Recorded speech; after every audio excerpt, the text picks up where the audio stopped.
All right, hi, and welcome back to our quiz game development over here. So, what you're gonna we've made some substantial improvements into the way the game looks in interfaces right now from the previous installation. So, if you look at this previous one that we had over here, it was still pretty awful. In order, if we wanted to replay, we had to hit the reload button over there. We had one guess at this, win, lose. It told us whether we won or lost. So. We've made some improvements to this now. I have the beginnings of a replayable game. I have a game that you can't start playing. I don't find out if I've won or lost until I press the start button. And then if I click on 5, I can find out I lost. Well, yeah. It's pretty hard to win this game. But I can now reset the game. And after a reset, it still doesn't work because I have to start the game again. The flow control still needs a little bit of working on over here, but we're getting into the beginning of the mechanics of how to get some basic flow control. So what have we done? So the first thing that we've done is change the CSS around in this a lot. There's some major CSS upgrades going on inside of here. So the first thing, and actually I can close this out. The first thing that I've done is I've changed this to be centered. And one of the ways that we like to center things in CSS is using this sort of two-part system over here. So you can see I've got a div and a UL. This response section, what is that? That's ID.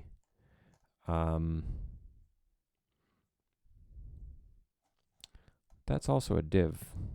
That's unnecessary. So I'm just going to get that out of there. A little artifact. Yeah, reloading the game, it looks exactly the same. Okay, that was confusing. Anyway, we've got a two-part system over here where I've got a text align and a margin auto. And these guys are going to work together to actually center the content within inside the page. So if we look at the actual structure of this guy, I'm going to inspect this entity over here. So I've got my div, which is a main section right here. And then I've got this unordered list, which has been reconfigured to look like buttons over here. His class is question. I've got an unordered list living inside of a div. When I remove the text align center from this div, we can kind of pull this back to the side and see what it looks like. Right away, that pulled the text to the side. That was going to be useful for that. I think that we needed to have this as inline block. Oops. And I'm going to remove this margin auto over here, and then you can see that kind of drags that back over to the side. So we want to keep this having auto margins. Remember that you can see the margins. I placed that back inside of here. You can see the margins if we look at this entity and then look at the computer styles, and I see I have margins of 60.5 on either side. There's some padding to this entity, and then there's an actual known size, but I've got margins, and that's going to be the same on each side, so this entity is actually centered within inside of here. Next, I've got a list style none. You'll remember that this removes the dot buttons, right? So if I control X out of this, oops, save it, and reload this thing, now we're looking at something with dots, which is clearly not nice. Padding.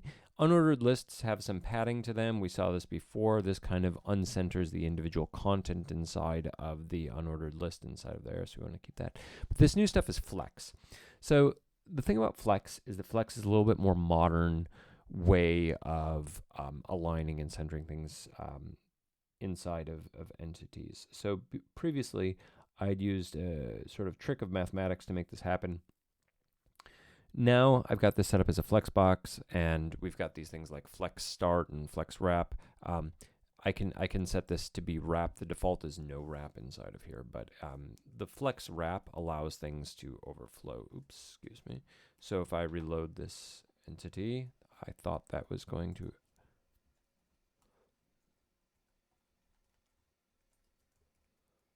Really? Why is the CSS not changing on this? Let's just take all this stuff out of here. So we can see that we're getting things aligned one row after each other. I wonder if I really need to put this as inline block. That's what my intuition is just saying, but in the side, you can justify the content within inside of that kind of looks ugly. I encourage you to play around with these things and actually see what's going on inside of here.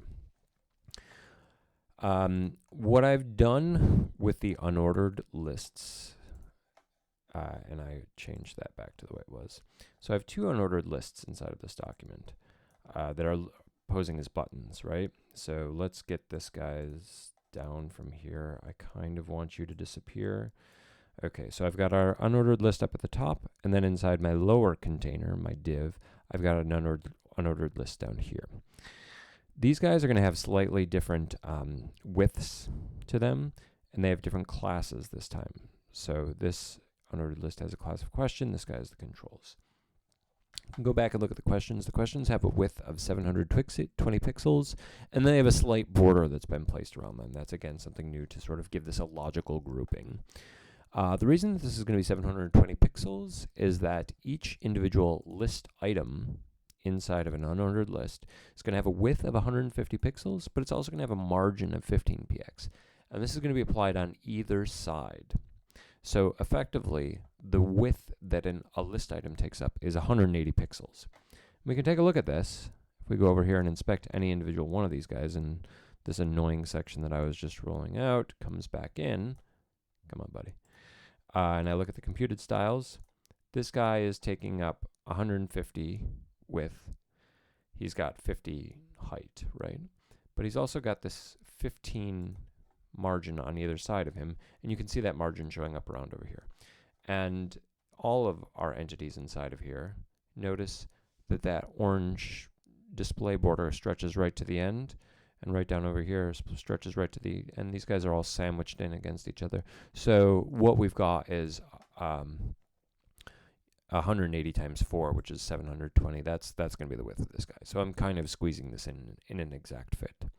Similarly, 180 times 2 is 360 pixels in this controls section, and so that is why that the controls down here fit nicely inside of this box, right? My unordered list, I've got some list items, they kind of squeeze into this box, but we don't actually see a border around that box, and that's fine. Finally, the coloring. So the background color for my list items, remember these are our boxes, these are our buttons. They're actually list items that have been configured to look like buttons. I just keep saying it over and over again. So if you look at these guys, their color is this D3, D3. I love D3, D3, D3. It's a great color. It's like it's just a sort of not too strong of gray, and it's not exactly black. It's not exactly, it shows up. It's a good one. But that's going to be the default for any sort of list item inside of here. But then I'm actually going to go in and I'm going to make two new buttons. So I've got button start and button reset. Now you notice the hashtag in front of this. That means these are IDs. So I've got a button over here with an ID, button start and button reset. Typically, IDs aren't the default thing that you go to when you're using CSS styling, right? You know, when you want to do CSS styling, you try to work from general, and even controls are more general. You know, even classes. So classes are represented with a period. You want to try to work with these sort of, classes are for CSS. If you have something with an ID, the reason you would have an ID on it is that you have a specific need to grab it inside of JavaScript. And I'm giving these guys button start and button reset a specific need to grab them inside of JavaScript, in the future at least. And they're being assigned some on-click methods over here. And so that's our logic for using this. Now, much of the logic inside of the game is going to be basically the same. Let's go over and take a look at the functionality. So these list item buttons have been assigned to have on-click functions. Previously, in a previous video, I added on-click functions by using the add event listener down here. And I said add event listener for click, and I assigned button click. These two do effectively the same thing. It's pretty much almost exactly the same thing. This just calls a function, and this just says what the function is up here. So, or this just assigns this particular function. You can even put an anonymous function or whatever you want inside of there.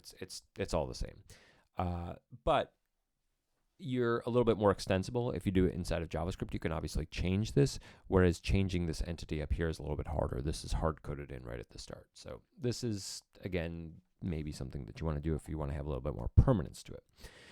I'm passing it the name of a function with arguments. Now, this init game with a game object and button list and all this stuff, that was something that I had placed down here at like line 98 before. And that was something that just sort of kicked off the game right away.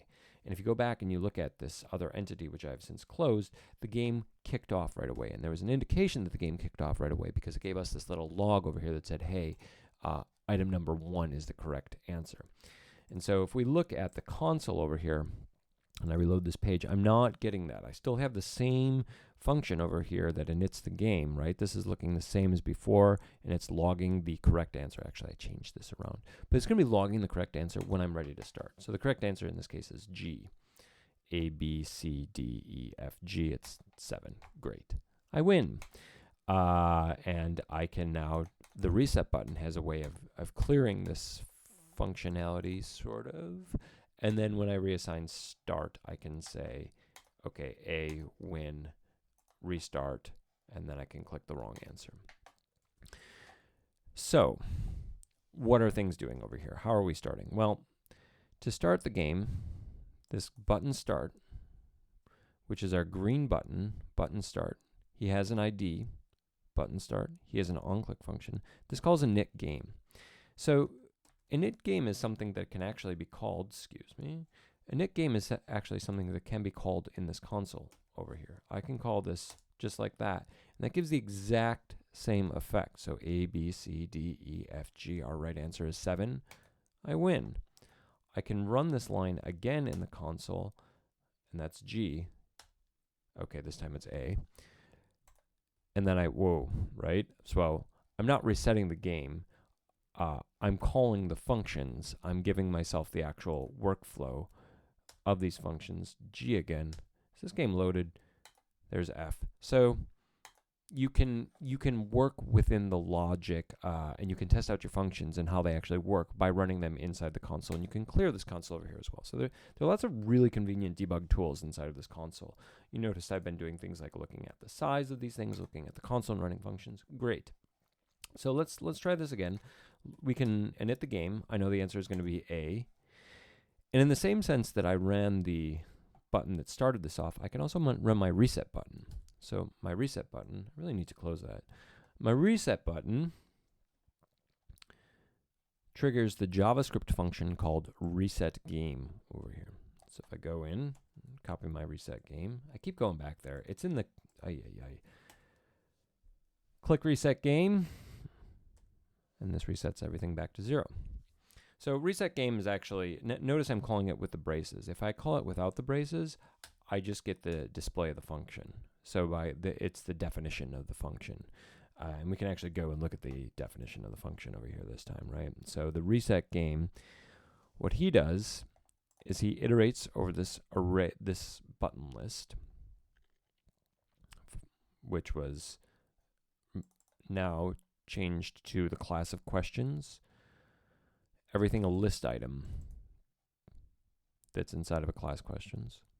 I've converted it into an array, so I can actually go ahead and take a look at this guy, right? I can say here, my array button list, and every single one of these guys, so for example, this is list item 0 over here. I can hover over him.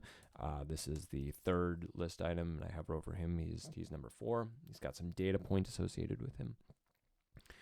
So what the reset is doing is he's iterating over each of these elements. And this is basically our for loop.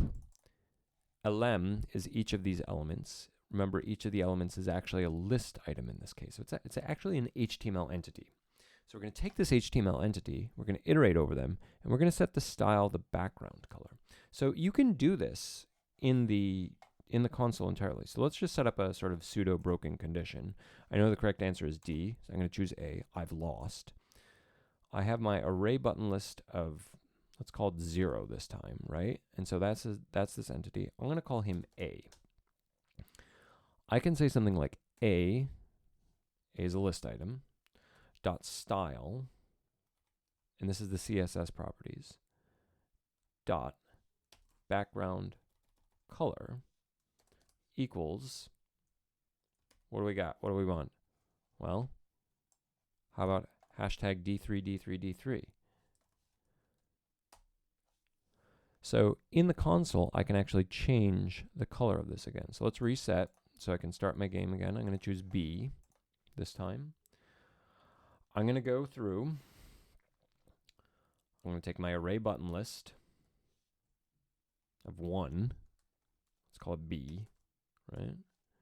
And now I can set b.style.background color equal to d3, and it's reset it back to the right color. So what this reset method is doing for us is it's going through this entire list, and it's running this anonymous function on each one, and he's setting his background color d3. And in this way, I don't really need to know which was the right answer or the wrong answer. They're all getting set back to that initial state. Finally, I grab an element by an ID, and I set his inner HTML to this empty string. So that allows me to clear out this win phrase over here. So, right, so if I hit reset game again, that's the way I'm clearing out that win phrase that was over here. So that's about it. This is, it's a little bit better. Other things are still exactly the same, and its game looks the same.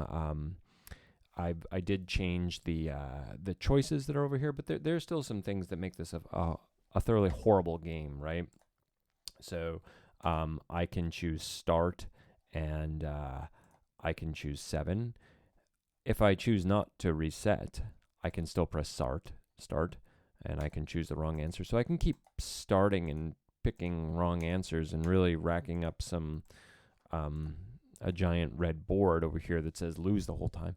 You know, there's still some game mechanics that need to be thought about in this, but we're at least getting into a phase where we can begin to reset things and display them nicely and have a little bit more of an intuitive display. Anyway, I still have my right answer over here, and I would encourage you to do this as you do these sorts of things, just so you can get some actual, like, useful information, right? And this is console.logging it over here to the console. So if I start again, I could go all green this time. Yeah, you want to do this? E. Oh, another E. How about a B?